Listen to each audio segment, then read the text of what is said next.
Hello दोस्तों, मैं हूं आपका दोस्त। उम्मीद करता हूं आप सब ठीक होंगे। आज हम बात करेंगे हनुमान जी के बारे में कि क्या हनुमान जी वानर थे। जैसा कि हम जब भी वाल्मीकि रामायण के बारे में सुनते हैं या सोचते हैं तो हमारे दिमाग में कुछ कैरेक्टर्स आते हैं। सबसे पहला श्री राम जी, फिर उनके भक्त परम भक्त श्री हनुमान जी। हनुमान जी का कैरेक्टर आता ही हमारे दिमाग में एक बंदर की आकृति आती है। मतलब जो दिखने में इंसान होता है मगर उसकी पूंछ और उसका जो चेहरे की आकृति होती है वो बंदर के जैसे होती है। क्या हनुमान जी वास्तव में बंदर थे? अब इसको कुछ लोग मजाक भी बनाते हैं और कुछ लोग नहीं। अब आइए जानते हैं ऐसा क्या है। सबसे पहले संस्कृत का जो वर्ड है वानर। वानर का मतलब होता है कि वन में रहने वाला व्यक्ति, वनवासी, उसे वानर कहते हैं। अब ये आप देख भी सकते हैं, वन से संबंधित या वन में रहने वाला व्यक्ति, मैंने आपको बता दिया वानर। अब आते हैं रामायण। अब रामायण में जो कैरेक्टर मेन है तो उन हिसाब से तो रामायण में ही देखना चाहिए ऐसा क्या है उनके बारे में। तो किष्किंधा कांड जो तीसरा चैप्टर है 28 से 32 में कुछ चीज़ें हैं, उसे आप स्क्रीन पे देख सकते हैं।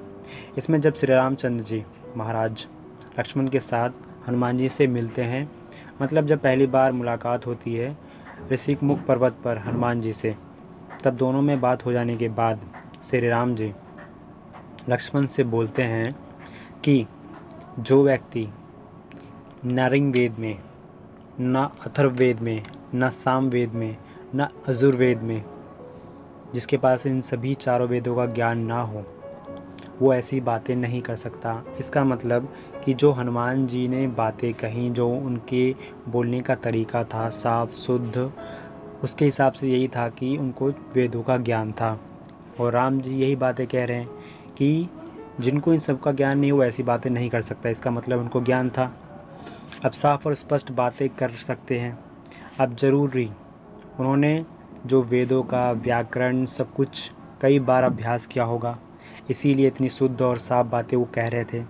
क्योंकि इतने समय इतनी बात होते समय हनुमान जी के मुख से ऐसा कोई अशुद्ध वर्ड, जैसे होता है कि कई बार हम किसी से बात करते हैं तो गलती से कुछ गलत उच्चारण हो जाते हैं शब्दों के, वो हनुमान जी के मुख से नहीं हुआ।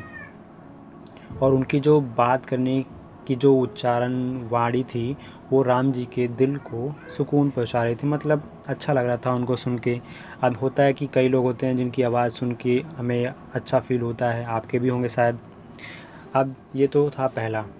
इसका सब हिसाब से ये जाना जा सकता है कि हनुमान जी को चारों वेदों का ज्ञान था। और वेद कोई मामूली चीज़ है नहीं, वो संस्कृत में होता है और संस्कृत आजकल लोगों को भी नहीं आती, इसीलिए वो सबसे कठिन काम था जो एक बंदर को होना मुश्किल ही नहीं नामुमकिन भी है।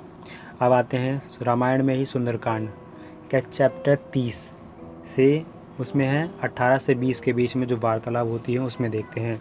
जब हनुमान जी सीता की खोज में लंका में पहुंचते हैं और सीता जी से मिलते हैं, वहाँ पर मिलने से पहले वो सोचते हैं कि अगर मैंने सीता जी से संस्कृत में बात की तो शायद सीता जी को लगेगा कि मैं रावण ही हूँ बंदर के रूप में, क्योंकि रावण छल से सीता को हरता है।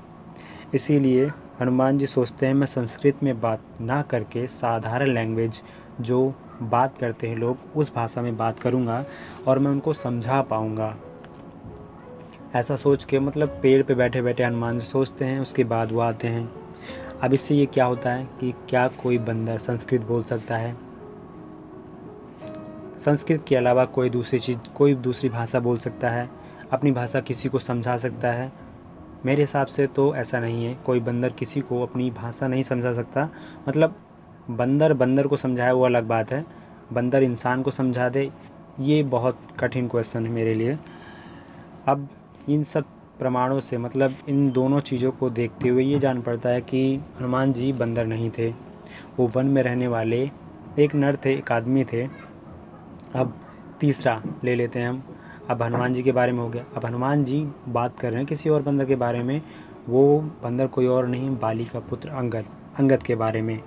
अब यहाँ पर क्या बात हो रही है वो मैं आपको बताता हूँ। सबसे पहले किष्किंधा कांड चैप्टर 54 के दूसरे में है। अब इसमें क्या है, वो अंगद के गुण, शक्ति, बल, इन सब के बारे में बताते हैं। हनुमान जी कहते हैं कि अंगद को अष्टांग मतलब अष्टांग बुद्धि के जो 8 अंग होते हैं वो उसमें संपन्न है। मतलब उनके अंदर 8 अंगों वाली जो चीज़ें होती हैं वो है।